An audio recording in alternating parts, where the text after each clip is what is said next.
Cëna, jo pa qëllim, e ka kujtuar shpesh Blendi Gonxhën, nënkryetari i Bashkisë së Kryeqytetit, në kohën kur Tirana u përmbyt. Miliona euro dëme, portat e liçenit artificial u hapën, një skandal që ju faturua disa rojave. Blendi Gonxha dha dorëheqjen dhe më pas iku që të harrohej. Iku dhe shkoi në Greqi, ku zhvilloi një agjenci autobuzësh, në të cilën është aksioner, një shërbim transporti publik që është në emër të bashkëshortes. Mendoi se do të harrohej historia e tij duke ikur në Greqi, por edhe atje e vazhdoi punën në mbështetje të Edi Ramës, duke i vënë në dispozicion autobus dhe e përkrahu. Me ardhjen e socialistëve në pushtet, u rikthye në Shqipëri. Fillimisht e la në rrugëve në detyra periferike. Më pas, një ditë, ish nënkryetari i Bashkisë së Tiranës që u përmbyt, u bë drejtori i përgjithshëm i shërbimit të transportit rrugor. Filluan tenderet, filluan avazet, filluan investimet e qyfyret, por filloi edhe trashja e qafës së Blendi Gonxhës. Jo vetëm nga shëndeti, se është bërë një bol, siç quhet në gjuhën popullore,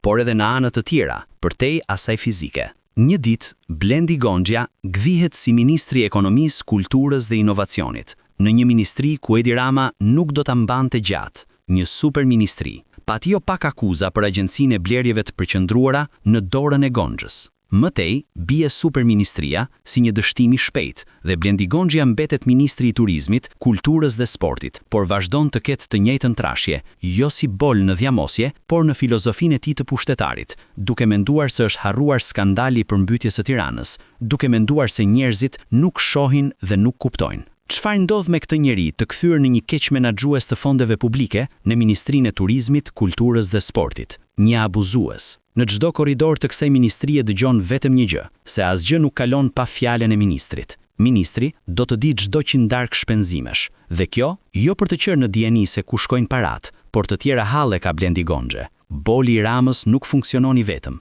por shkon përtej. Cëna ka bërë një vëzhgim se si ky individ, dikur nënkryetar bashkie, më pas i hedhur në kosh, i larguar, i rikthyer, i bërë drejtor, më pas superministër, tani prap ministër, vazhdon të trash qafën e aferave dhe zullumeve të tij. Boli i Ramës pritet të përbalet së shpejti me një kallëzim voluminoz edhe në SPAK, për 2 nga momentet e drejtimit të tij, gjatë kohës që ka qenë drejtori i DPS-SHTR-s, Drejtorisë së Përgjithshme të Shërbimit të Transportit Rrugor, në lidhje me tenderet e ndryshme për ndërtimin e godinave rajonale e deri te pista e famshme e Formula 1-shit në Elbasan, dhe gjatë kohës që ishte superministri i Ekonomisë, Kulturës dhe Inovacionit. Dhe tani, që kontrollon dhe shikon gjithçka me mikroskop, që asnjë larvë më të mos mund të dalë jashtë të thesit e tij.